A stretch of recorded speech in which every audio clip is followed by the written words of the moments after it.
Senhor, meus irmãos, já vamos dar início aqui ao nosso estudo do livro do Apocalipse. Eu gostaria que você se inscrevesse no nosso canal, ou você que já tem aí o link, já acesse para nós começarmos a nossa discussão sobre o assunto. Vai ser um assunto bem, eu acredito que bem favorável a nós e também um pouco de muitas expectativas, né, acerca do tema, e nós queremos te chamar para participar conosco. Se você acessar o nosso canal, você vai ter condição de estar junto conosco aí, compartilhando.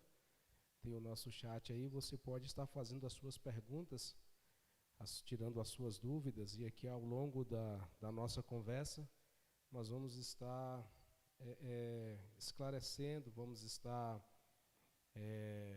passando, né, a sua pergunta aqui para a mesa, e vamos, à luz da palavra, tentar responder para você, certo? Diante daquilo que nós estamos falando aqui nessa noite.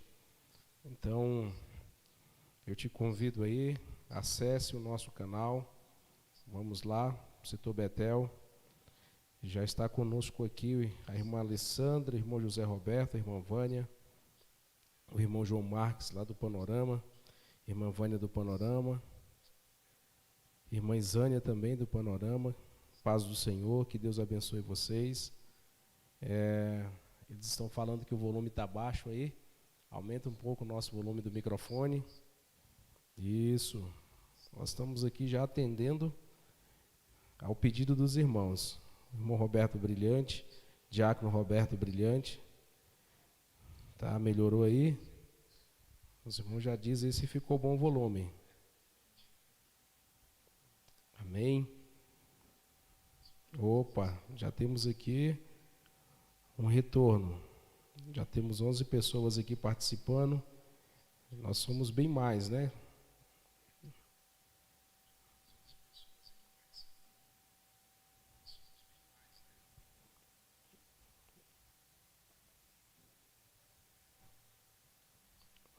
Amém? Vamos.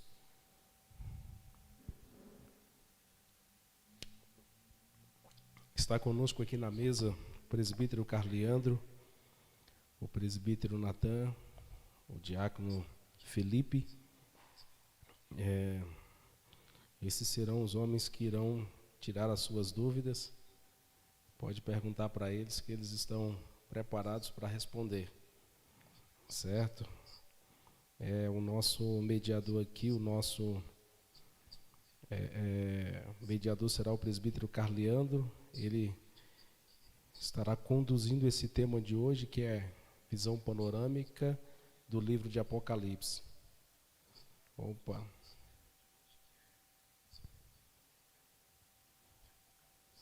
Que maravilha, já temos aqui o irmão Brian, a irmã Nicole, a irmã Angelina, o diácono Fabiano.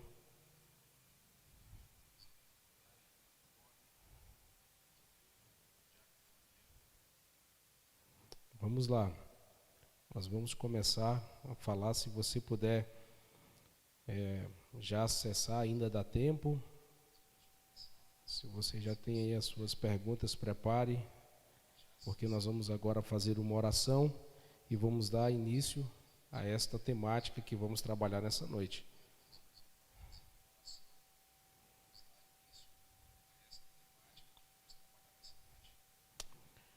Senhor, nós te damos graça nesta hora, pedimos o Senhor para iluminar a nossa mente, pedimos o Senhor para iluminar os nossos corações com a tua verdade.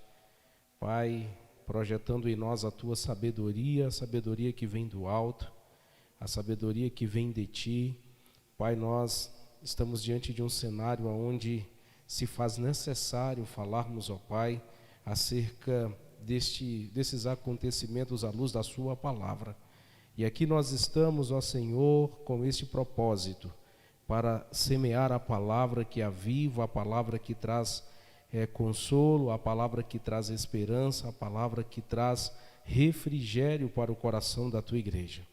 Senhor, eu quero louvar a Ti pela vida dos irmãos que aqui estão, o diácono Felipe, o presbítero Natão, o presbítero Carleandro, a minha vida, Senhor, o irmão Jonathan, a irmã Carol, a irmã Rafaela, o irmão Pedro, que está nos dando este suporte aqui esta noite. Pai, estenda as Tuas mãos e nos abençoa, Pai. Abençoa o setor Betel de uma forma poderosa, de uma forma grandiosa.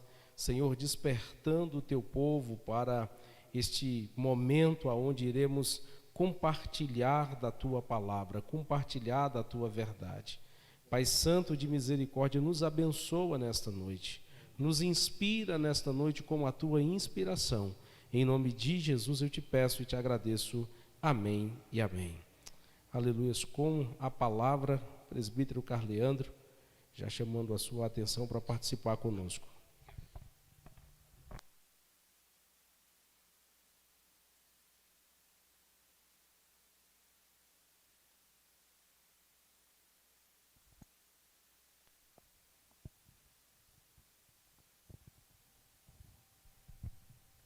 Muito bem, eu cumprimento os irmãos com a paz de nosso Senhor e Salvador Jesus Cristo. Que o Senhor continue visitando cada um nesta noite com a sua graça, com o seu amor. E eu louvo a Deus pela vida do pastor Gleison, que tem tomado essa iniciativa da gente estar aqui desenvolvendo essa série de estudos relacionados ao livro de Apocalipse. Na verdade, o livro de Apocalipse é um livro que tem o seu destaque dentre os outros na Bíblia Sagrada, e com certeza temos em Apocalipse também maravilhas do Senhor para o seu povo, né? E acredito que essa noite será uma noite produtiva por se tratar do conhecimento da palavra de Deus. A palavra do Senhor deve ser lida, deve ser estudada, deve se meditar nela e guardar no coração, meus amados irmãos.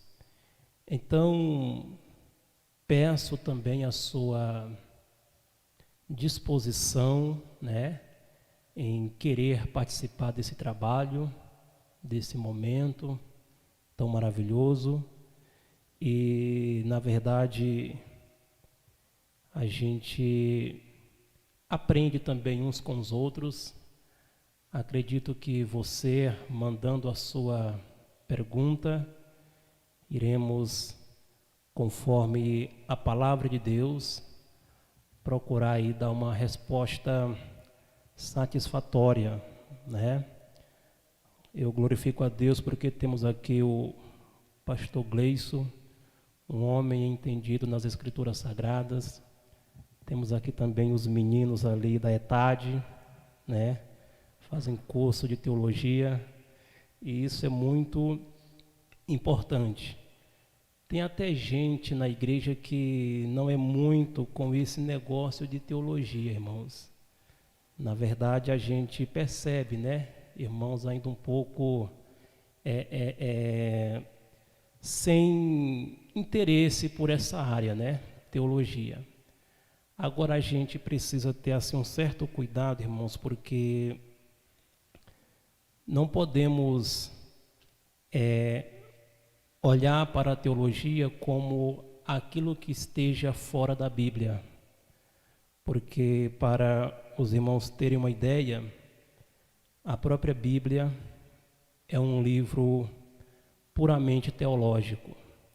Acredito que todo mundo na igreja, todos os irmãos têm um livro de teologia em casa, que é a Bíblia. É a palavra de Deus, né? Na verdade, a gente precisa refutar diversas outras teologias que não têm nada a ver com a palavra de Deus. mas nós temos a nossa teologia que flui da Bíblia Sagrada, né? Acredito que você, como cristão, não vai pegar a teologia islâmica para querer estudar, né? Para fins devocionais. Isso não nos interessa, né? Não para fins devocionais. Acredito que você não vai pegar uma fonte teológica do hinduísmo, budismo ou catolicismo, né? Porque, na verdade, todos esses outros segmentos têm a sua teologia formada, certo? Mas a nossa teologia, ela é puramente bíblica, né? Ela é puramente cristológica também, por se tratar de Cristo, o fundamento e a base da nossa fé. Nessa noite, a gente também vai estar trazendo para os irmãos um pequeno versículo da Palavra de Deus, antes de adentrarmos aqui nessa visão panorâmica do livro de Apocalipse. Aqui no livro de Deuteronômio, irmãos, Deuteronômios, capítulo de número 29, versículo de número 29 também, a gente vai ver um versículo bem interessante. Ele diz assim: as coisas encobertas são para o Senhor nosso Deus, porém as reveladas são para nós e para nossos filhos para sempre, para cumprirmos todas as palavras desta lei. Só para os irmãos guardarem na mente, no coração, as coisas encobertas são para o Senhor nosso Deus, porém as reveladas são para nós e para nossos filhos para sempre, para cumprirmos todas as palavras desta lei. Muito bem. Meus amados irmãos, durante essa série de estudos, né, sobre o livro de Apocalipse, nós iremos abordar algumas temáticas de grande valia e proveito para toda a comunidade cristã. Iremos falar, por exemplo, sobre a visão de Cristo glorificado, né? Também falaremos sobre a igreja no passado e no presente. Iremos também trabalhar a igreja arrebatada, outro assunto bem cativante e que desperta a nossa curiosidade. Iremos tratar também sobre a igreja glorificada. Falaremos também sobre a grande tribulação. Falaremos sobre a volta pessoal de Jesus em glória. Falaremos sobre o milênio e o juízo final. E também o perfeito estado eterno, né? São assuntos que nós estaremos trabalhando em nossos encontros e te aconselho a não somente estar ouvindo ou acompanhando esse áudio, essa gravação, mas se você tiver condições também de conferir algum versículo, né, conferir, analisar, examinar algum texto bíblico, para você ter de fato a confirmação e a prova daquilo que nós estamos falando. Agora, por se tratar do livro de Apocalipse, irmãos, eu até faço assim uma pergunta, né? Por que que muita gente não tem o interesse de ler e estudar o Apocalipse? E qual é a razão, né? Qual seria a razão? A gente vê que tem pessoas que não são assim envolvidas com os acontecimentos futuros de que trata o Apocalipse. não tem assim o interesse de buscar mais conhecimento acerca desse assunto. E a gente vai ver que o Apocalipse é um livro muito rico em se tratando de acontecimentos futuros. Eu vejo o Apocalipse como o livro onde se tem o desfecho de todas as profecias bíblicas, meus amados irmãos. Então, tem gente, por exemplo, que chega a afirmar que tem medo de ler o livro do Apocalipse. Outros dizem que não conseguem nem dormir à noite quando lê alguma coisa relacionada ao Apocalipse, né? E, enfim, são muitos absurdos que se ouve acerca do não querer ler o livro de Apocalipse. Pessoas dizem ter pânico, né? Pavor. Bom, meus amados irmãos, eu acredito que não é para tanto assim, certo? Não é para extrapolar também dessa maneira. Porque o livro de Apocalipse é um livro que faz parte também da completude da Bíblia. Olha só, irmãos, e esse livro, ele tem muita importância para a vida da igreja e para o nosso próprio ato devocional. O livro de Apocalipse tem valia também com os outros livros da Bíblia, a mesma importância e relevância. O livro de Apocalipse não é um livro inútil em se comparar com os outros livros da Bíblia, mas tem a sua utilidade juntamente com os demais que compõem a Bíblia Sagrada. Olha só, irmãos, não podemos ler apenas os livros da Bíblia omitindo o conhecimento do Apocalipse, porque o apóstolo Paulo ele vai dizer que toda a Escritura, divinamente inspirada por Deus, é útil para o ensino, para a correção, para a repreensão e para a educação na justiça. Toda a Escritura, ela tem, na verdade, esse efeito de educar, de corrigir, de instruir em justiça. Então, que nós possamos estar observando esses detalhes, e se houver alguém que ainda tem essa resistência em se aprofundar no Apocalipse, eu lhe aconselho, meu irmão, minha irmã, a rever os seus conceitos, né? Porque o livro de Apocalipse não é essa coisa abominável que muitos possam até achar que seja, né? E de fato, o livro de Apocalipse traz até assim alguns decretos de Deus a serem cumpridos ainda sobre a vida daqueles que vivem em desobediência. Mas nós que professamos a fé em Jesus, a gente vai ver inclusive na abertura do livro, aqui na introdução do livro, algo interessante: bem-aventurado aquele que lê e os que ouvem as palavras desta profecia e guardam as coisas que nela estão escritas, porque o tempo está próximo.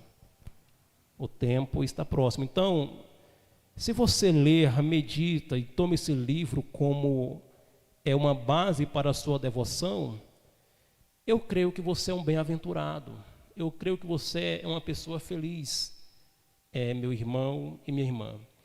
E uma coisa interessante é não só ler, mas também ouvir a voz do Espírito Santo falando no livro de Apocalipse, ou na voz também de alguém que, pela iluminação do Espírito Santo, traz os assuntos do Apocalipse para os nossos ouvidos, para a nossa mentalidade.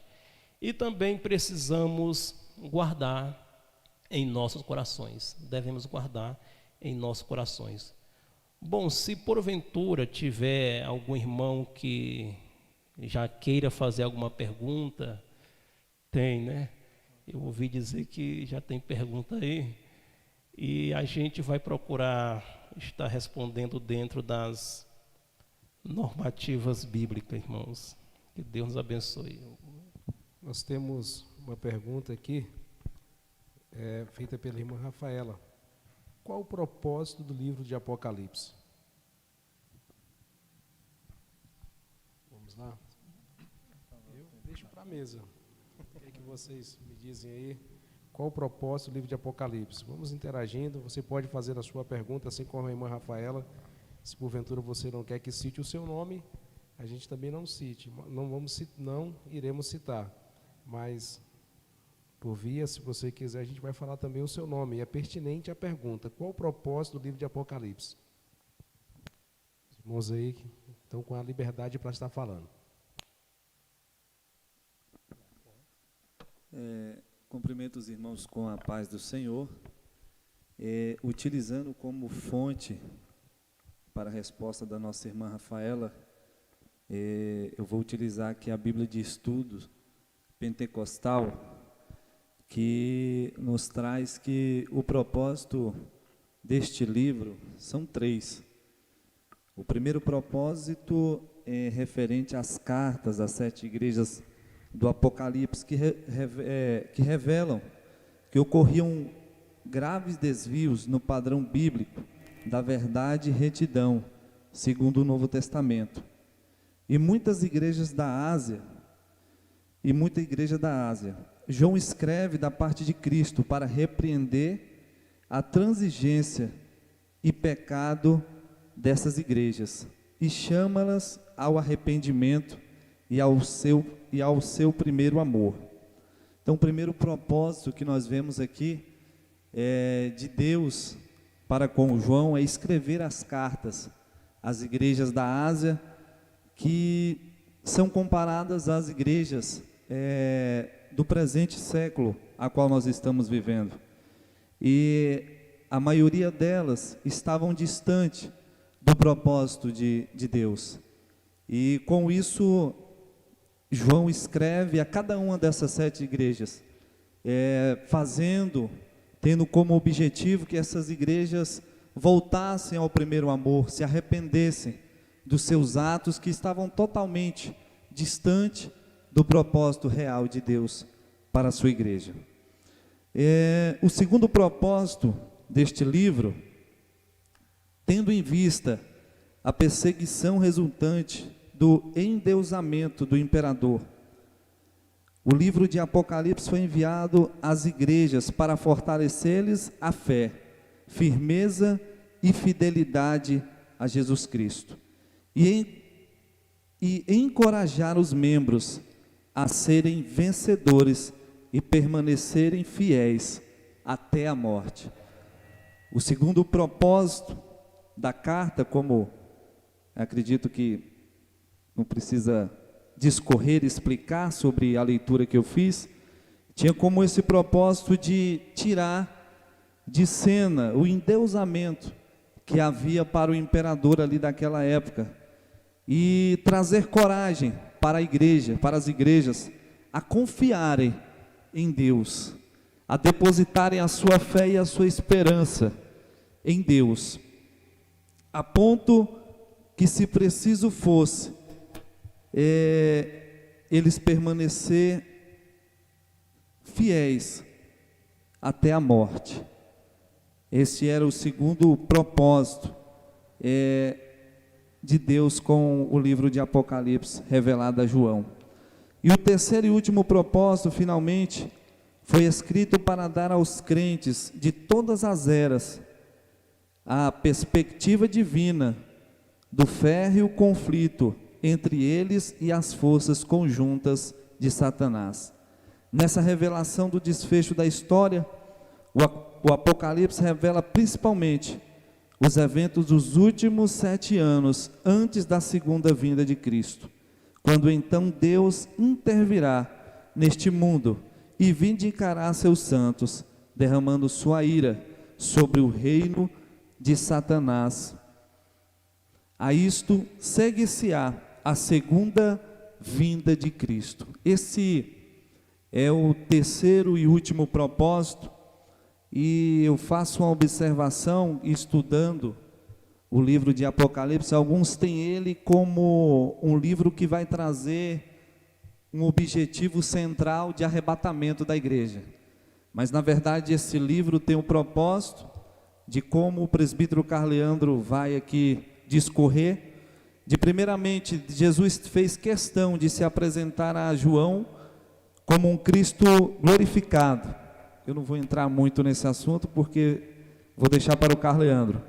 Mas o segundo propósito, após Cristo se revelar em glória e após escrever as 7 igrejas, é demonstrar que ele viria agora para buscar o seu povo, a nação ali dos judeus, e vir de uma vez por todas derrotar o inimigo de nossas almas. Espero ter aí respondido, e se os irmãos que estão nos acompanhando puderem acrescentar também algo mais, fiquem à vontade.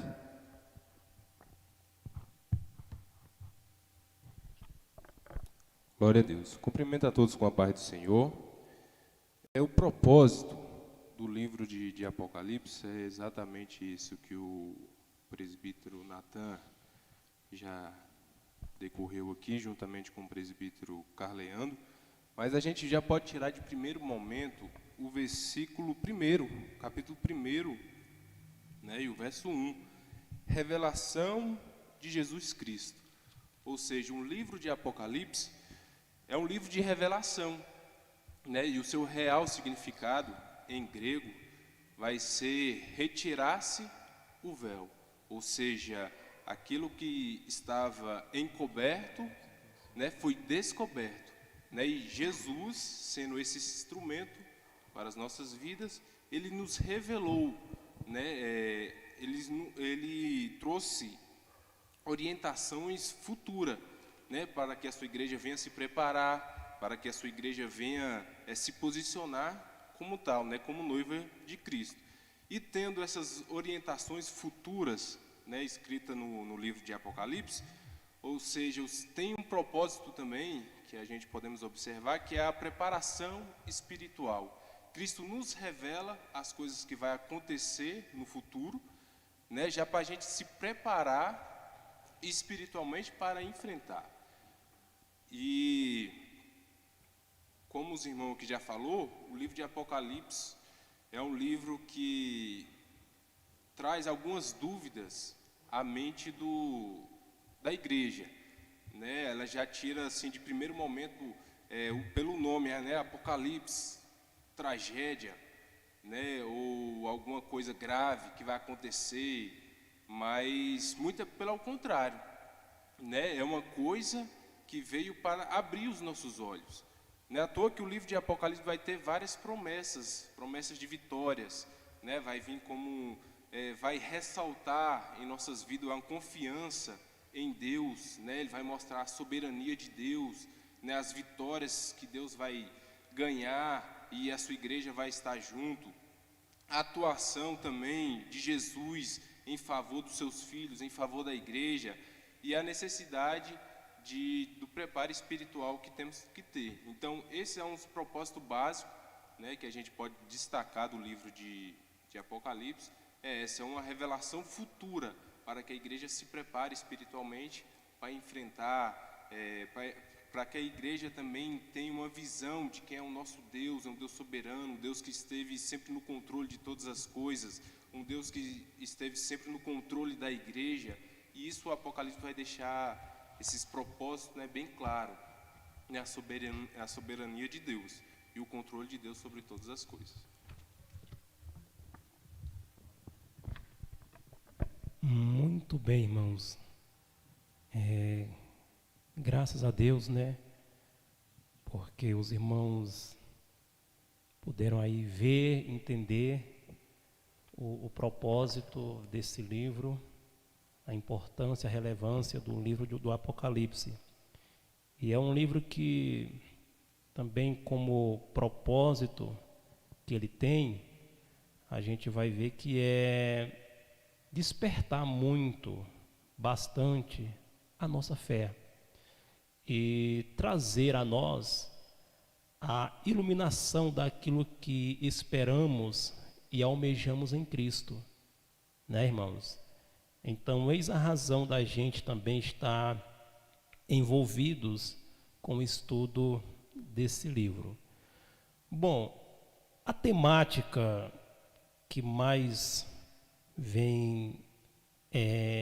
está em evidência para esse livro, inclusive o diácono Felipe veio fazer essa colocação, está aqui exatamente na primeira frase do versículo 1 do primeiro capítulo.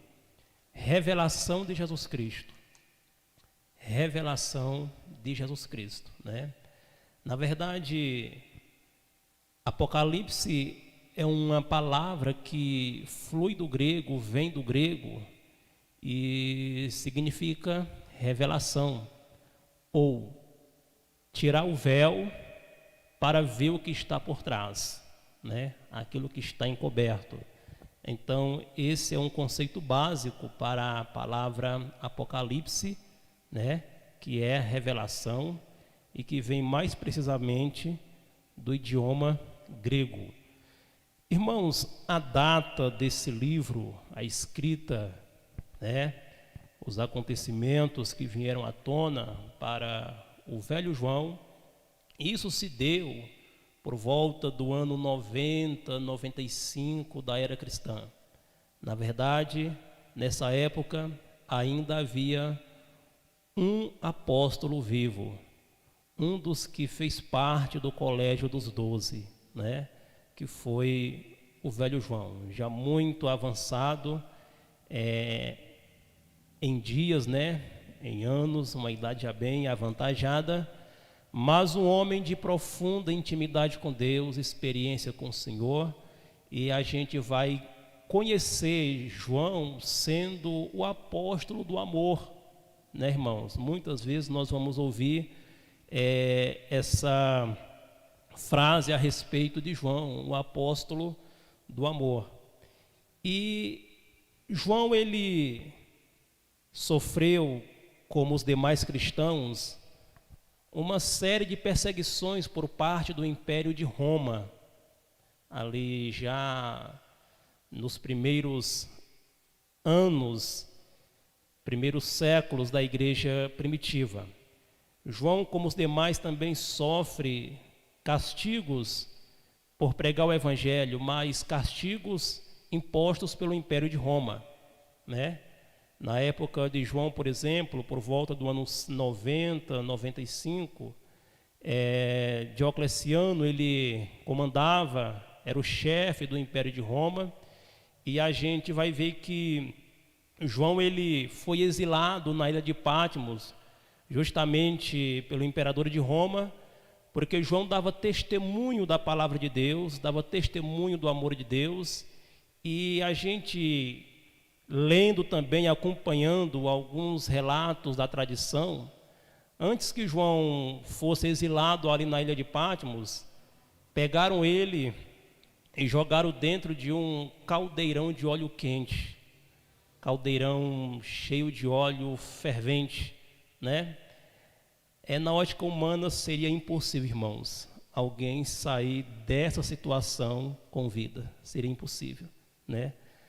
Mas João saiu ileso, sem nenhum ferimento, sem nenhuma queimadura, sem nenhuma lesão no corpo.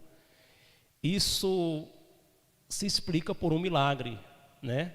Na ótica de muitos isso é um absurdo, mas para Deus, irmãos, nada é impossível. Deus ainda queria algum propósito com João vivo. Com João vivo. Então, depois disso, o que foi que aconteceu? O imperador de Roma, ele pegou João e largou, jogou, soltou, exilou, melhor dizendo, lá na ilha de Patmos, né? Viu também que não teve condições de detê-lo, jogando ele dentro desse caldeirão de óleo quente, e agora joga João na ilha de Patmos, e lá fica João. E nesse período de tempo que João passou ali, ele teve essa intimidade com Deus, vindo a receber de Deus as revelações do Apocalipse, né? Com Deus falando coisas extraordinárias para ele. E essa ilha de Patmos, ela se localizava exatamente nas proximidades da antiga Grécia. Era uma ilha pequena ali no mar Egeu, ali nas regiões próximas da Grécia, ali a região litorânea da Grécia. Ali ficava essa ilha por nome Patmos. Irmãos, as pessoas se perguntam, né, quem é o autor do livro de Apocalipse? Quem é o autor do livro de Apocalipse? É verdade que a gente vai ver João sendo autor, mas por se tratar também de um livro bíblico, né, e sendo a Bíblia toda autoria divina, o próprio Deus tem sido o autor desse livro de Apocalipse, porque de Deus é que vêm essas revelações. João apenas toma posse dessas revelações, passa a relatar e a escrever, enfim. Na verdade, João possa ter sido a pessoa que veio reunir todo esse conteúdo, né, e nos trazer à tona, sendo Deus autor da Bíblia Sagrada por inteiro, de Gênesis a Apocalipse. Certo, irmãos? E o destinatário deste livro, ou para quem João endereçou esse livro, me parece que na fala do presbítero Natan, ele até colocou as 7 igrejas da Ásia, né? E a gente vai ver aqui no primeiro capítulo, versículo 4, exatamente isso. A forma que João ele começa a relatar o livro e dirigir essas palavras.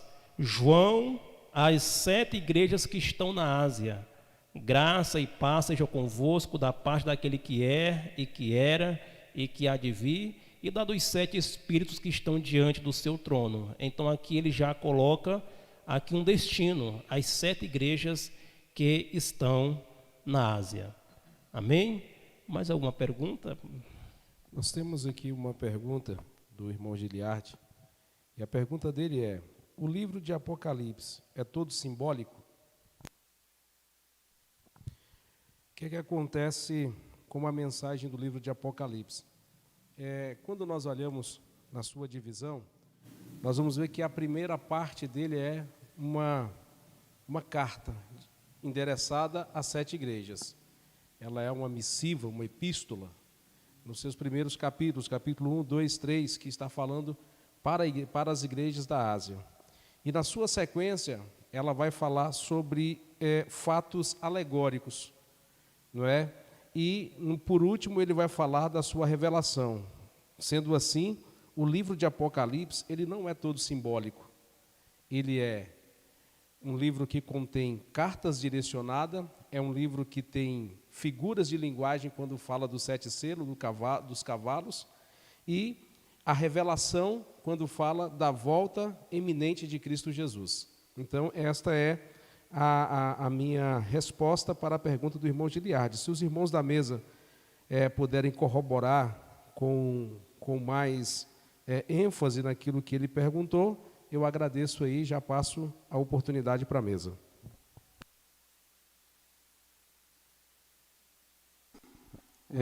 Eu queria ressaltar aqui um pouquinho, voltar aqui na fala do presbítero Carleandro, que ele trouxe o autor do livro, né? Tudo indica que é o apóstolo João, mas olha como o propósito de Deus é estabelecido na vida de João. João estava já avançando certas coisas que acontecem, né, nas nossas vidas, nessas certas situações que acontecem. A gente questiona, pergunta por quê, mas olhando pela vida de João, o autor desse livro, dessa grandiosa obra, né, que traz grandes revelações para as nossas vidas, João tinha tudo para desistir, para não querer, mas mesmo assim ele seguiu o propósito do Senhor para a vida dele, né?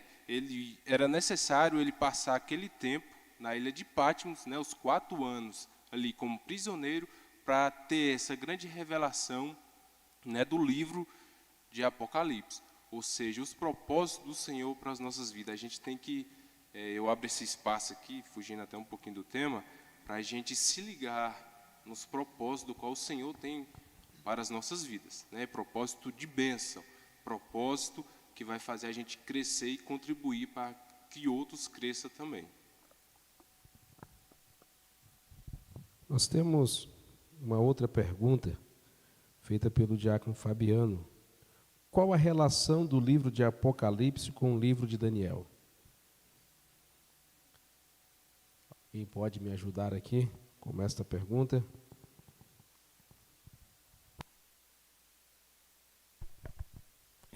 Diácono Fabiano, a gente vai ver mesmo um paralelismo entre o livro de Apocalipse e o livro de Daniel. E eu acho interessante que não é somente também com o livro de Daniel, mas com o livro de Isaías, algumas particularidades também com o livro de Zacarias, as epístolas de Paulo, algumas partes que Cristo fala ali nos evangelhos. Bom, a gente vai ver que um ajuda a entender o outro, né? Um livro acaba interpretando muito outro livro. Na verdade, a Bíblia, eu muito falo isso, ela interpreta ela mesma. Então, a Bíblia ela compartilha os seus assuntos com outros livros. E a razão disso, diácono Fabiano, é até mesmo justamente por autor ser o mesmo, né? De todos os livros, o autor ser o mesmo, que é o próprio Deus, né? A Bíblia toda tem como autor divino Deus na pessoa de Cristo Jesus, nosso Senhor. Embora que Cristo ele tenha sido revelado aos santos, né, após a sua encarnação, mas ele sempre foi Deus, já existia desde a eternidade. O apóstolo Paulo ele até vai dizer que Cristo, ou em Cristo, estão todos os tesouros da sabedoria e da ciência de Deus, né? E que ele, na verdade, é o mistério oculto de Deus desde todos os séculos e agora revelado a nós, os santos, os que cremos. E essa revelação veio exatamente após a sua encarnação, com o seu ministério, com a sua vida pública de pregação e assim por diante. Então, há esse paralelismo, não só com o livro de Daniel, mas também com outros, até porque ambos tratam exatamente de profecias que ainda não se cumpriram e que vão se cumprir, ou seja, escatologia, assuntos futuros. Tanto um como o outro vai fazer esse apanhado. É por isso que a gente até aconselha, sempre que lê o Apocalipse, né, ter também como tutela o Daniel, Zacarias, as cartas de Paulo, para que a gente possa chegar num entendimento mais preciso e de fácil compreensão. Amém? Só ressaltando aqui, colaborando com a resposta do presbítero Carleandro, o livro de Daniel, ele tem um destino para os judeus e para os gentios daquela época. O livro de Apocalipse, ele tem uma mensagem voltada para os judeus, para os gentios e para a igreja. Então, na sua relação para os judeus e os gentios, Daniel, ele seria o Apocalipse do Antigo Testamento, onde ele traz a revelação do que vai acontecer com aquele povo. E para nós, igreja, o Apocalipse, ele é o símbolo da nossa vitória. Por isso que nós estamos trazendo esse estudo para a igreja, até mesmo para que a nossa mente se abra nesse sentido, porque quando se fala do livro do Apocalipse, que é a revelação para a igreja, para nós, ele é um livro de vitória. Não é um livro de maldição, não é um livro em que devemos ter medo de estudar, ter medo de lê-lo, porque para a igreja de Cristo Jesus, aquela que será vitoriosa, aquela que é fiel até o fim, é o ápice da nossa salvação. vai ser de fato a nossa glorificação. Porque aqui no Apocalipse, um dos temas que iremos tratar à frente é sobre a igreja glorificada. Ou seja, nós vencemos o mundo, nós vencemos as circunstâncias no final. Então, para nós, este livro é um livro essencial nesses últimos dias. Então, não tema em estudá-lo, não tema em lê-lo, muito pelo contrário, entenda como a sua vitória diante de todas as circunstâncias que está acontecendo, que vai acontecer, e o nosso destino é certo, o céu. Amém?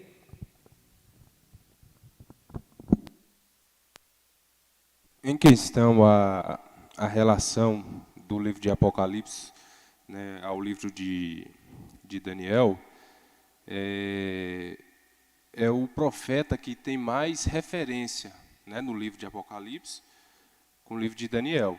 É um conjunto, ele faz uma aliança. Tem um estudioso da Bíblia, Vanderlei Donelles, que ele vai dizer o seguinte: todos os 22 capítulos de Apocalipse, ele tem cerca de 2.000 alusões ao Antigo Testamento e 400 referências diretas e 90 citações literais do Pentateuco e 90 citações também literais aos profetas. E tendo o profeta Daniel como preferência, né, o mais citado. E as suas revelações, os seus sonhos que ele teve ali no seu livro, se responde ele no livro de Apocalipse, e alguns questionamentos do livro de Apocalipse também encontramos a resposta no livro de Daniel. Ou seja, a palavra de Deus é uma aliança, ela se completa. Podemos para a próxima aqui? Se ficou aí entendido, eu também peço que os irmãos nos sinalizem que entendeu, ou se ficou alguma dúvida, nos fale para nós tentarmos explicar o mais compreensível possível, não é? A irmã Raquel Félix, ela pergunta, poderia, por gentileza, explicar de forma simplificada sobre os 3 propósitos do livro de Apocalipse? Aí eu passo a oportunidade para o presbítero Natan, não é? Para ele nos explicar de forma simplificada aí para a nossa irmã Raquel e para os ouvintes que estão nos acompanhando.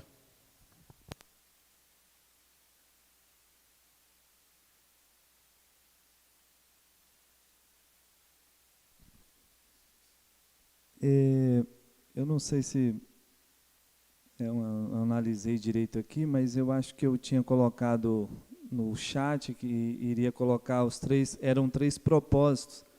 E a irmã Raquel poderia só confirmar se essa pergunta dela foi após os 3 propósitos ou após a explicação, por gentileza. Enquanto isso, o Carleandro pode dar sequência aqui à sua fala. Muito bem, irmãos. A gente viu também, até já me parece que observado pelo diácono Felipe, sobre o versículo-chave desse livro, né? O versículo-chave que mais ou menos vai se situar, ou melhor dizendo, vai se situar, é aqui no versículo 7 do primeiro capítulo. Eis que vem com as nuvens e todo olho verá, até os mesmos que o traspassaram, e todas as tribos da terra se lamentarão sobre ele. Sim, amém. Então, assim, aqui também o livro de Apocalipse, como todos os outros, tem um versículo básico, um versículo-chave, né, próprio do livro. E aqui vai tratar exatamente sobre a vinda do Senhor. Inclusive, irmãos, em relação à vinda do Senhor, nós precisamos entender que ela se dará de 2 formas. Na verdade, a primeira forma já aconteceu, né?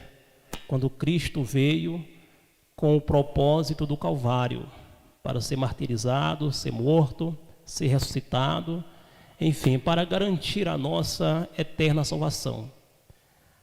A segunda vinda de Cristo, ela tem 2 fases. Eu já até havia conversado com os meninos aqui ontem a respeito disso, onde a primeira fase da segunda vinda de Cristo é em compromisso com a igreja, certo? Cristo, na primeira fase da sua segunda vinda, tem um compromisso com a igreja, exclusivamente com a igreja, para arrebatar a igreja da terra, certo? E depois disso, implanta-se o reino de 7 anos, ou melhor dizendo, o governo de 7 anos do anticristo, certo? E depois desses 7 anos, também conhecido de tribulação, é que se completa a segunda fase da segunda vinda de Cristo, que já é para Israel, ou em compromisso com o povo de Israel, com aquela nação, com o propósito de libertar Israel do poder do anticristo. Por exemplo, esse versículo-chave aqui: eis que vem com as nuvens, e todo olho verá, até os mesmos que o traspassaram, e todas as tribos da terra se lamentarão sobre eles. Sim, amém. Esse versículo vai de encontro com a vinda do Senhor para Israel, para libertar Israel do poder do anticristo, depois de 7 anos em que a igreja foi arrebatada, né? Agora, a vinda de Cristo com o propósito de arrebatar a igreja da terra, a gente vai encontrar exatamente aqui na carta aos Tessalonicenses, para arrebatá-la desse mundo. E o livro de Apocalipse, irmãos, pegando aqui uma visão mais ou menos precisa dos fatos, vai abordar exatamente isso: a segunda vinda do Senhor, né? A questão dos selos, dos 7 selos. As 7 igrejas da Ásia também é trabalhada aqui já de cara na primeira apresentação aqui do livro. Vamos ver aqui João escrevendo as 7 igrejas. Vamos ver também as 7 trombetas, as 7 taças dos juízos de Deus, ou da ira de Deus sobre a terra. Inclusive, essas taças dos juízos de Deus serão derramadas exatamente no governo do anticristo, né? O livro de Apocalipse também vai trazer muito fatos relacionados o julgamento das nações, certo, irmãos?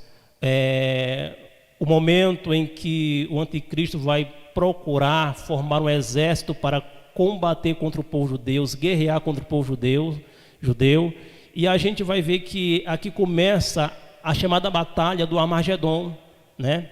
Depois disso, Cristo coloca fim ao império do anticristo, implanta o seu reino da paz milenar, que é trabalhado exatamente aqui nesse livro do Apocalipse. E depois desse momento de reino messiânico aqui na terra, o reino de Cristo, ou o reino da paz milenar, a gente vai ver que Cristo, ao terminar o seu reino, ele solta, ou o diabo ele é solto da sua prisão, porque entre a batalha do Armagedon e a implantação do reino de Cristo, o diabo ele foi preso, né, no abismo, e no final do milênio agora ele é solto.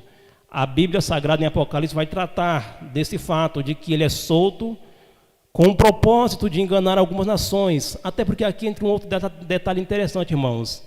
Deus ainda procurará provar a fé de alguns, né? E aí ele permite que o diabo ou Satanás ele seja solto para exatamente ir de encontro a algumas nações, e nesse momento é que Deus vai provar a fé de alguns, certo? E depois disso, Satanás ele perde completamente essa tentativa contra Cristo, contra o seu povo, embora que ele ainda consiga enganar algumas nações, mas mesmo assim depois ele perde a sua investida contra Cristo completamente, e é lançado no lago de fogo, onde já inclusive se encontra a besta e o falso profeta, que foram exterminados exatamente no final da grande tribulação já ali nas vésperas da batalha do Armagedon. Ou exatamente durante essa batalha, né? E depois que o inimigo ele é lançado no lago de fogo, implanta-se o juízo final, né? O trono branco, onde todos os grandes, ricos e pequenos, todos os mortos que morreram sem Cristo, serão apresentados ali diante de Cristo, serão julgados, serão condenados e lançados no lago de fogo. Ali, para o lago de fogo, já é transportado a morte, o inferno e o além, conforme narra o livro de Apocalipse. E depois vem o reino, né? Vem a nova Jerusalém e novos céus. Haverá novos céus e nova terra depois desse juízo final.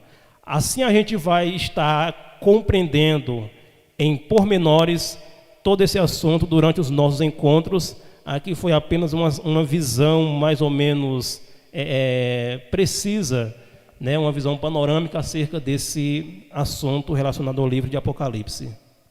Amém. Presbítero Natan, respondendo à irmã Raquel aí, que já sinalizou outra vez a sua pergunta. Muito bem entendida aqui a irmã Raquel, o questionamento.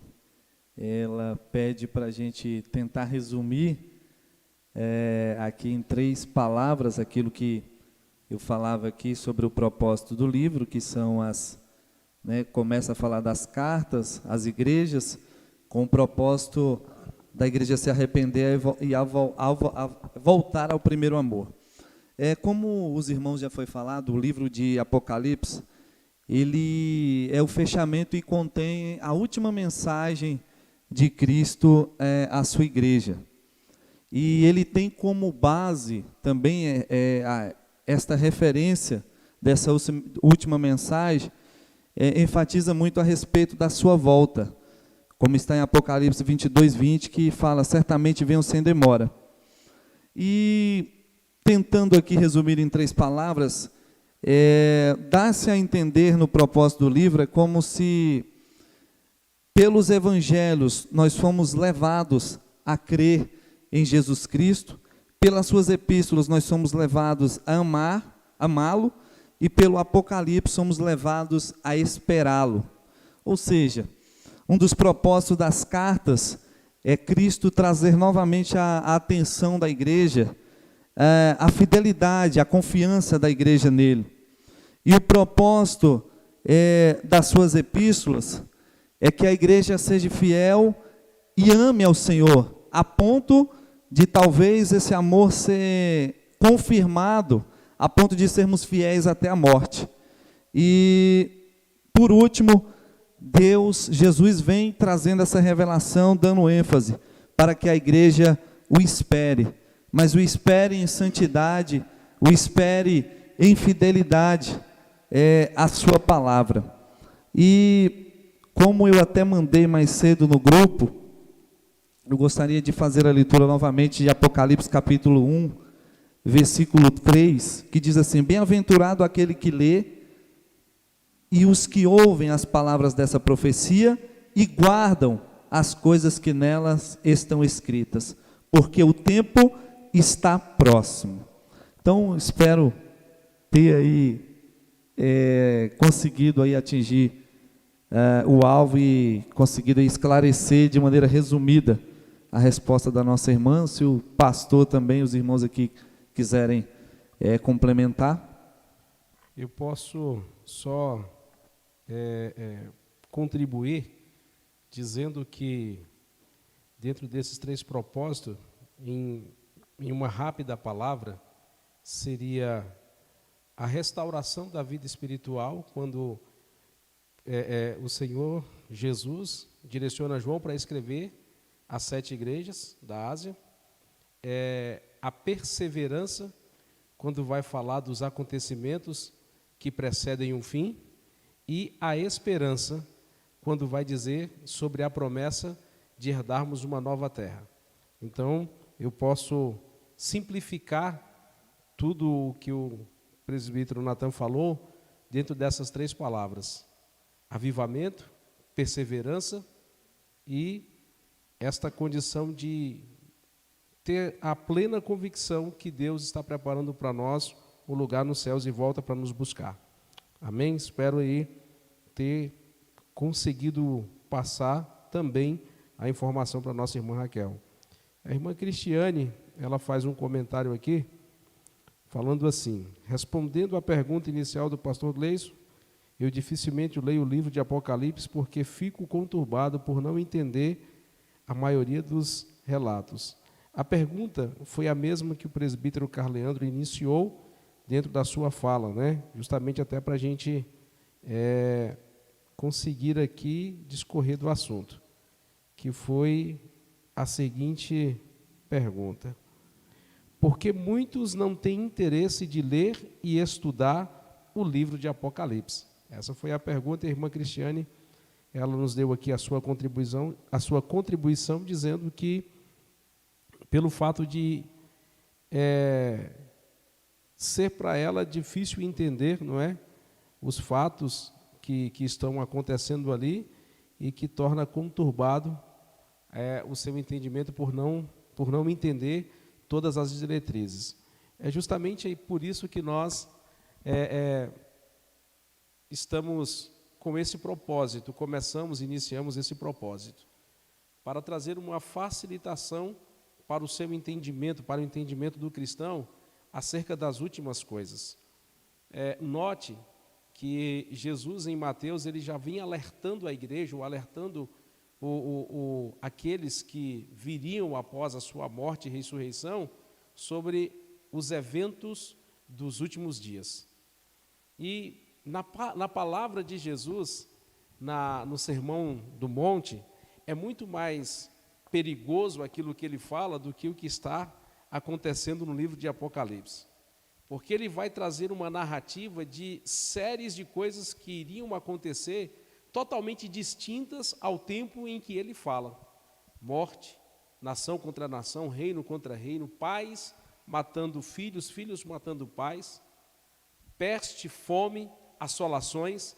Então, quando Jesus fala estas palavras naquele tempo, para aqueles que estavam ouvindo ele, soou como um alerta tenebrosa para a sua mente, para o seu coração. E o Apocalipse, para nós, que é a igreja, que já conhecemos o que Jesus falou acerca das últimas coisas, é apenas a confirmação daquilo que Jesus falou para nós, e agora em nós está sendo o desfecho de todas as palavras que Jesus havia falado acerca do fim, que é o que nós estamos vivendo agora. Se nós olharmos, há na nossa sociedade essas discrepâncias na questão da violência, na questão da contaminação, na questão do egoísmo, das contendas, das brigas dentro dos reinos, das guerras pelas limitações, pelos territórios, pelas minerações, pelo ouro, pelo petróleo, pelas riquezas. Então, isso são as nações lutando contra as nações. E as guerras que acontecem dentro de nós? E as guerras que acontecem dentro das nossas casas? E as guerras que acontecem entre pais e filhos? Então nós vamos ver que Jesus falou de um tempo que nós estamos vivendo hoje. Por isso que nós temos que nos alertar agora e voltarmos a nossa atenção para a palavra de Deus e buscarmos da parte do Senhor o avivamento que precisamos para enfrentarmos esses dias que virão sobre nós. Amém? Se os irmãos tiverem aí mais algo para contribuir, não é? Nós vamos passar para as próximas perguntas. A irmã Elizabeth, a missionária Elizabeth, nos diz assim, nos faz uma pergunta: existe alguma referência bíblica onde alguns estudiosos afirmam que a igreja passará pela grande tribulação? O que é que vocês acham? Tem alguma referência bíblica? Como nós podemos explicar isso para a nossa irmã que está nos perguntando? E para também a igreja que está acompanhando aí essa nossa conversa sobre o assunto.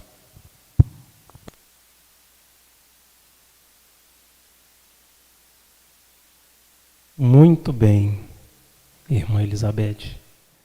muitas vezes já ouvi essa colocação mesmo, né, por parte de alguns, de que a igreja terá essa possibilidade de passar também ou adentrar a grande tribulação. Mas, segundo as minhas conclusões bíblicas, interpretações, eu creio que a igreja ela não será submetida a esse processo, né? Na verdade, segue-se uma sequência de profecias bíblicas em que primeiro a igreja é arrebatada, depois instala-se a grande tribulação, né? Ou seja, a grande tribulação será o governo do anticristo aqui na terra. E a igreja não irá fazer parte desse mundo nesse período. Ela estará no céu com Cristo, né, na condição de uma igreja glorificada já a partir de então, uma igreja glorificada. Então, não vejo, biblicamente falando, né, fundamento que venha admitir a possibilidade da igreja ser submetida também ao processo de grande tribulação durante o governo do anticristo, né? Tem uma pergunta aqui, não sei se os irmãos querem contribuir, né, com mais endossamento aqui na pergunta do presbítero, ou na resposta do presbítero Carleandro, se vocês estiverem aí. Amém? Tem uma pergunta do nosso irmão Giliardi, que ele pede uma explicação, ele gostaria de saber, ou se há necessidade de nós esclarecermos, no capítulo 12, que fala sobre a mulher e o dragão. O que acontece? Nós estamos em uma sequência, não é, em que chegaremos lá. Eu não consigo te informar agora, porque senão a gente vai sair aqui da visão panorâmica, mas essa pergunta vai ficar marcada e quando chegarmos no capítulo 12, na sequência, nós vamos explicar melhor esta pergunta. Amém? Vamos continuar aqui com o nosso irmão Carleandro. Tem mais alguma coisa para falar? Nós iremos terminar a nossa transmissão às 9h30, não é? Que creio que tem sido de grande valia. Estou gostando da participação dos irmãos, tem sido muito bom. Maravilha. Vamos para continuar. Muito bem. Como o pastor Gleison bem colocou, nós estamos hoje dando uma introdução ao livro, né? E queremos chegar ao final do livro, de fato, trazendo todas as respostas às perguntas dos irmãos, a ponto de favorecer os irmãos aí, a mentalidade de cada um, e enriquecer, né, a mente, o aprendizado dos irmãos, em nome de Jesus. Bom, irmãos, o que também me foi sugerido aqui foi trazer uma visão do Cristo glorificado. Na verdade, essa visão foi até João quem teve, né, do Cristo glorificado. Então, eu até começo com essa pergunta: como Jesus se apresenta a João? De que modo, de que maneira, de que forma João ele se apresenta, quer dizer, Jesus se apresenta a João? Então, com base nessa pergunta, João vê um Cristo glorificado. A gente vai ver que João teve a oportunidade de ver Cristo durante o seu ministério, acompanhou o seu martírio, né, a sua crucificação, contemplou Jesus todo cheio de sangue, cravado em uma cruz, né?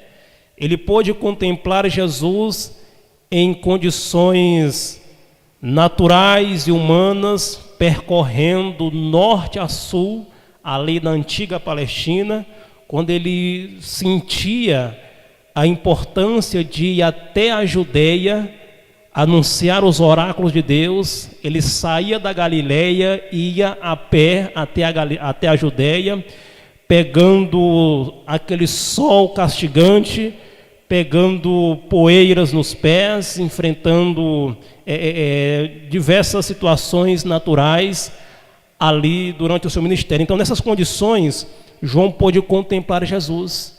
né? Ou seja, um homem cansado muitas vezes, um homem afadigado muitas vezes do trabalho, né, que lhe era ali submetido a fazer. Então, nessas condições, João pôde contemplar Jesus. Mas agora, na ilha de Patmos, quando Jesus, após a sua ascensão, ele se apresenta a João mais uma vez, nas visões do Apocalipse, João agora vê um Jesus diferente, um Jesus glorificado. E aqui no primeiro capítulo, versículo 12, João vai dizer: e virei-me para ver quem falava comigo, e virando-me vi 7 castiçais de ouro, e no meio dos 7 castiçais um semelhante ao Filho do Homem, vestido até os pés de uma veste comprida e cingido pelo peito com um cinto de couro. Ele vê o Filho do Homem nessas condições. Só para começar aqui, João vê Jesus vestido com uma veste comprida, né, até os pés. E ele trazia consigo uma faixa ou um cinto, né, de ouro. Na verdade, João vê aqui Jesus vestido como sumo sacerdote, né? Aquele que intercede por nós diante do Pai. Entendeu, irmãos? E ele segue, e a sua cabeça e cabelos eram brancos como lã branca, e como a neve, e os olhos como chama de fogo. Aqui João vê a figura de Jesus, tendo cabelos brancos, o que representa, na verdade, a pureza, né? A cor branca, a pureza, o que representa, na verdade, a gente olhando assim também para uma pessoa, por exemplo, já de idade, alguém amadurecida, alguém preparada, alguém com lições de vida, alguém que sabe o que é padecer, o que é sofrer, enfim, Jesus aqui, ele já é apresentado nessas condições, alguém absolutamente preparado, né, e vitorioso. Enfim, a sua cabeça branca, os seus cabelos brancos, o que mais vai retratar aqui é um homem absolutamente amadurecido e experiente, né? Um homem veterano naquilo que faz. Bom, e João continua: e os seus olhos como chama de fogo. Esses olhos de Jesus como chama de fogo, alguém pode perguntar: o que isso quer dizer? Meus amados irmãos, aqui esses olhos de Cristo como chama de fogo vai de encontro à onisciência e à presciência de Jesus, em que ele tudo sabe, tudo contempla, tudo vê, e nada está oculto aos seus olhos, nada passa por despercebido aos olhos de nosso Senhor Jesus Cristo. Então, nessas condições, João vê ele como aquele que tem olhos como chama de fogo, e os seus pés semelhante ao latão reluzente, como se tivesse sido refinado numa fornalha, e a sua voz como a voz de muitas águas. Interessante. Pés semelhante ao latão reluzente. Bom, irmãos, isso significa, por se tratar dos pés, a prontidão, a firmeza. Entendeu, irmãos? Aquele que é inabalável, aquele que está mesmo ali pronto, que está ali à disposição. Entendeu, irmãos? Inclusive, esses pés também nos lembram domínio, porque nós sabemos que Cristo, ele dominou o diabo, ele foi a semente da mulher que pisou a cabeça do diabo, né? Então, os pés aqui também é uma representação do poderio e domínio de Cristo, inclusive sobre os demônios e as hostes espirituais da maldade. Bom, e João segue-se, falando também uma coisa interessante. E ele tinha na sua destra 7 estrelas, e da sua boca saiu uma aguda espada de 2 fios, e o seu rosto era como o sol, quando a sua força resplandece. As 7 estrelas aqui, na verdade, é uma representação até mesmo dos dons ministeriais que Cristo entrega à igreja. Ou seja, aqui são os ministros das igrejas, certo, irmãos? Os pastores, os líderes, as 7 estrelas que estão nas mãos do Senhor. Deus tem em suas mãos exatamente isso, né? Dons humanos, ministros, que Ele entrega à igreja para apacentar o seu povo, para arrebanhar os seus escolhidos. Então aqui é uma representação do que é esses 7, ou o que são essas 7 estrelas. João também fala de Jesus como aquele que tem o rosto, né? O seu rosto era como o sol. Aí nós vamos, me parece que é em Malaquias, que vai trazer um entendimento para isso. O Jesus, o sol da justiça, né? Jesus como o sol da justiça.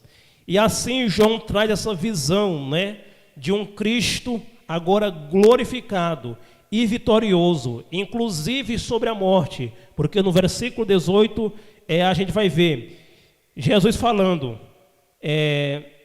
não temas, eu sou o primeiro e o último, e o que vive. Fui morto, mas eis aqui estou vivo para todo sempre. Amém. E tenho as chaves da morte e do inferno, né? Essas chaves que muitas vezes nós falamos e abordamos nas nossas pregações, essas chaves aqui também, irmãos, é uma representação de autoridade, de domínio, né? De controle da situação, né? Ou seja, Cristo, Ele tem o domínio de tudo, tem o controle de tudo, da morte, do inferno. Na verdade, Cristo, Ele recebeu de Deus todo o poder, tanto no céu como na terra, né? E assim Ele traz essa autoridade consigo. E eu acho interessante, irmãos, que Ele também tem dado as chaves do reino para a sua igreja. Aquilo que a igreja ligar na terra será ligado no céu. Aquilo que a igreja desligar na terra será desligado no céu. Isso é a autoridade também que Cristo dá à sua igreja, as chaves do reino, né? Inclusive a gente vai ver isso no livro de Mateus, certo? Então essa é a visão panorâmica em relação à apresentação de Cristo glorificado para João, ali na abertura do livro de Apocalipse. Amém? Amém. Temos mais perguntas aqui e eu vou lê-las e dentro de rápidas palavras nós vamos aqui tentar explicar para os irmãos, tá bom?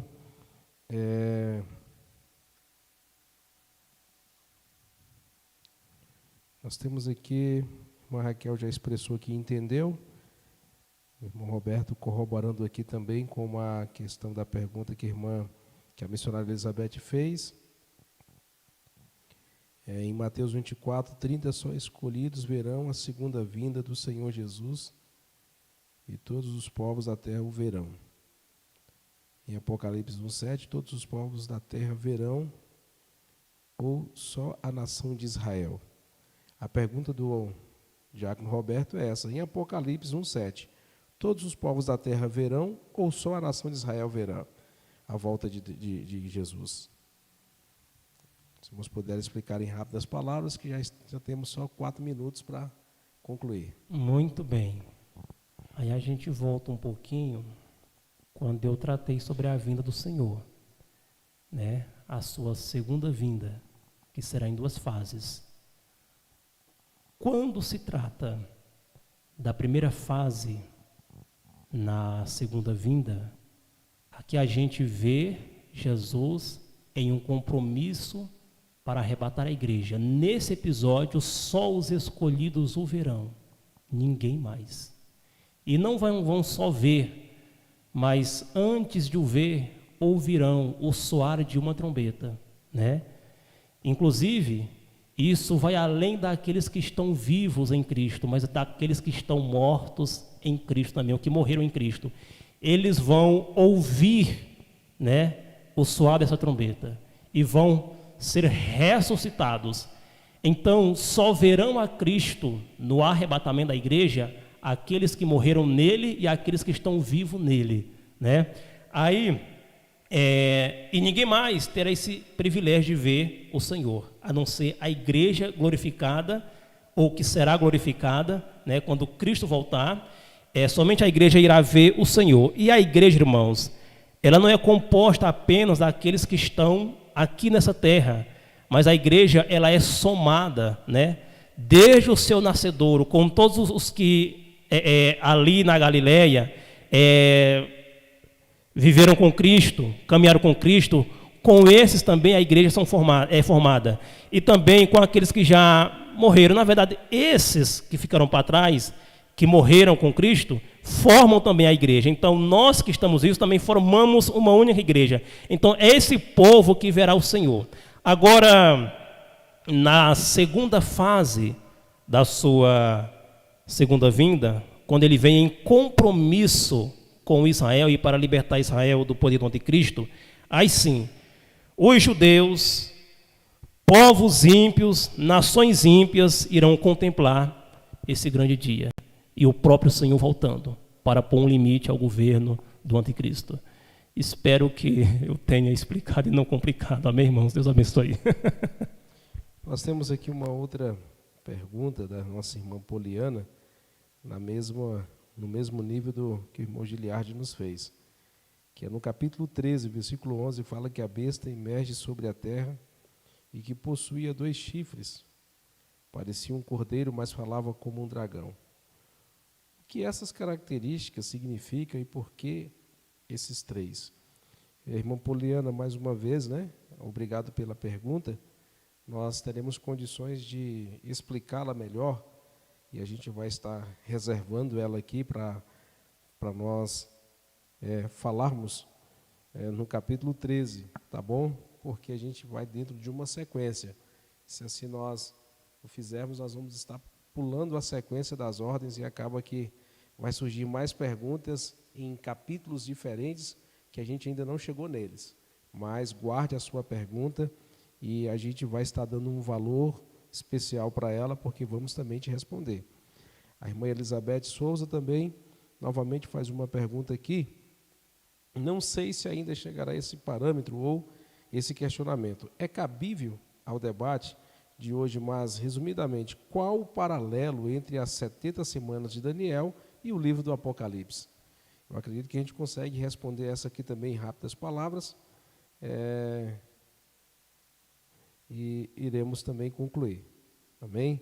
Eu vou segurar essa da irmã Elizabeth, vou aqui ler mais uma pergunta e a gente já vai na sequência explicando. A paz do Senhor, essa irmã Cristiane, a paz do Senhor, irmãos. Aqui é a Rebeca, né, usando o perfil da mãe. Por que no livro de Apocalipse cita muito o número 7 e 3? Aí nós vamos sobre a numerologia, né? Perfeição, 3. Aí nós vamos também estar discorrendo desse assunto. Vamos lá então? O irmão Felipe vai responder a pergunta da Rebeca, certo? Porque o Apocalipse cita o número 7 e o número 3. E o presbítero Carleandro aí, conjuntamente com o presbítero Natan, vai estar respondendo aí a pergunta do paralelismo das 7 semanas de Daniel e o livro do Apocalipse. Amém? Vamos lá? Vamos começar com as 7 semanas, né? Dá um tempinho para o irmão Felipe respirar e trazer a resposta cabível aí, rapidamente, e em seguida nós vamos concluir a nossa sala de debate sobre o livro de Apocalipse. E eu estou muito feliz com o propósito dessa noite.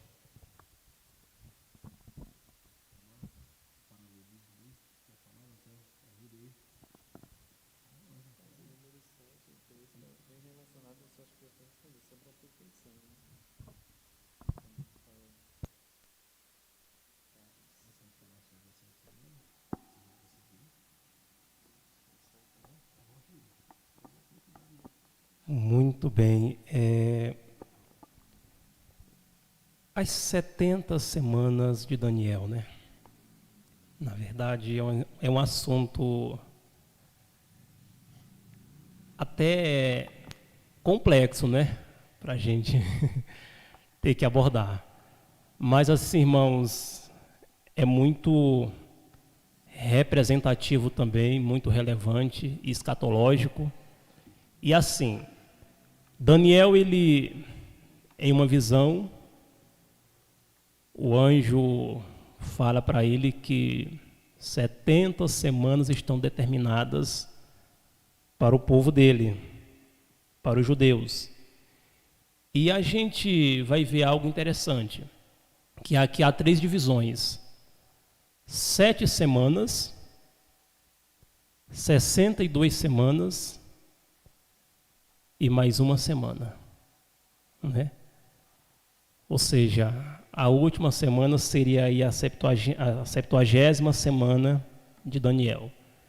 Bom, as 7 semanas e também as 62 semanas e a última semana, elas não são calculadas em dias, mas em anos, né? Em anos, certo? E me parece que a soma de todas as semanas aí vai dar um total de 490 anos, me parece, não me foi equívoco, né? Aí o que acontece?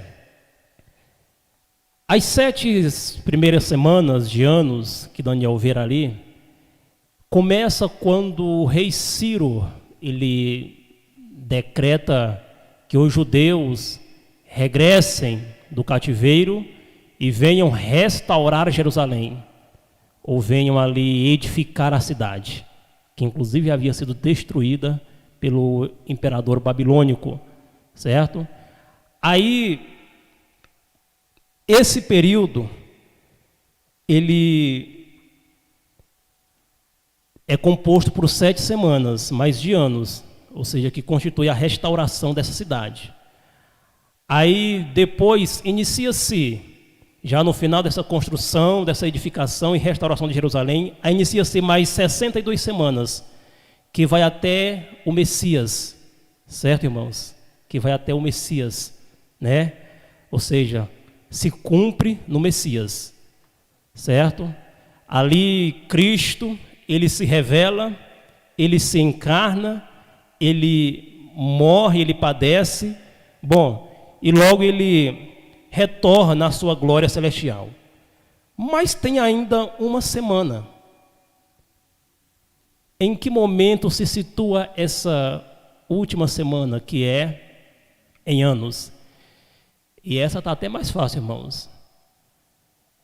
Essa última semana, ela não já acontece imediatamente quando se finda as 62 semanas, entendeu? Ou quando se finda o segundo grupo das 70 semanas que Daniel vê ali, nessa visão que lhe foi dada pelo anjo. Então, entre as 62 semanas e a última semana que Daniel verá aqui, a gente tem um intervalo, e nesse intervalo é a era da igreja, certo? É a era da igreja. A igreja ela não está inclusa em nenhuma dessas semanas, certo? Ela está em um intervalo entre as 62 semanas e a última semana, certo? Aí o que acontece?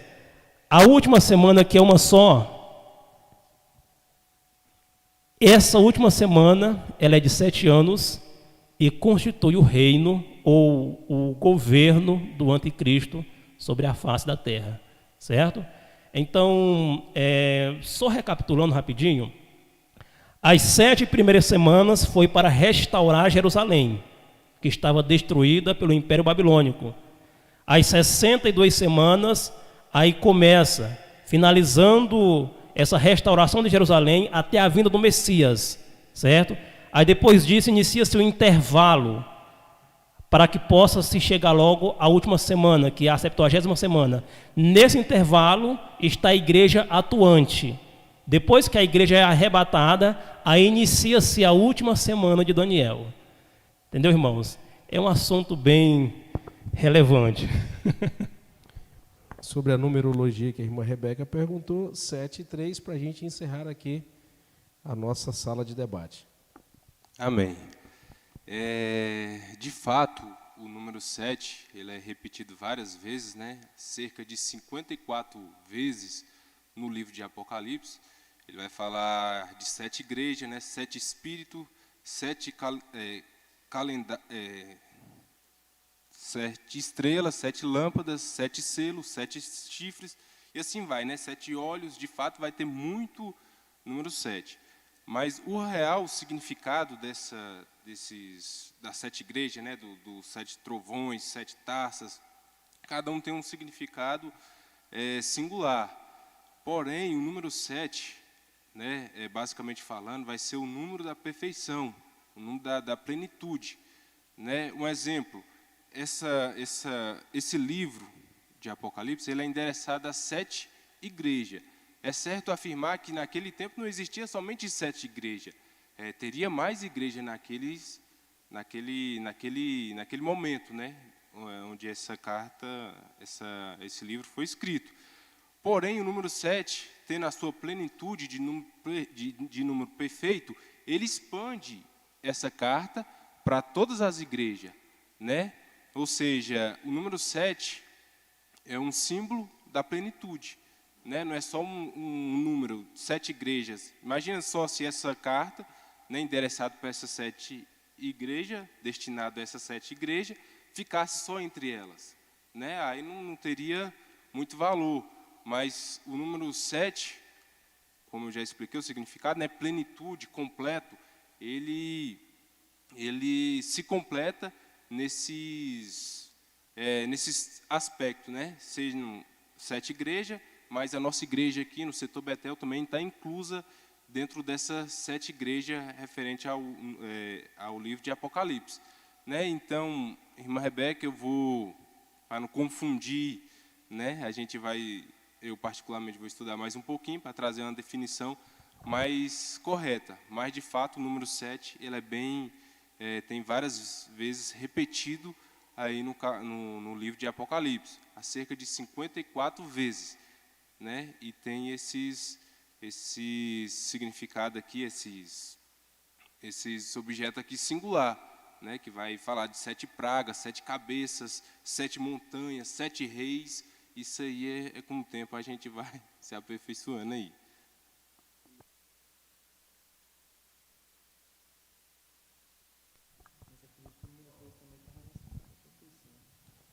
Amém? Então, assim, e concernente o número 3, Pedro aqui já está, a irmã Carla Pacheco, né? Significado de todos os fatos bíblicos, tem o número 3, os céus. Pedro negou Cristo 3 vezes. São compostos numéricos, né? Que têm as suas significâncias. E também eu posso dizer sobre a questão da trindade, não é? Deus Pai, Deus Filho e Deus Espírito, agindo na perfeição, que é o número 7. 3, agindo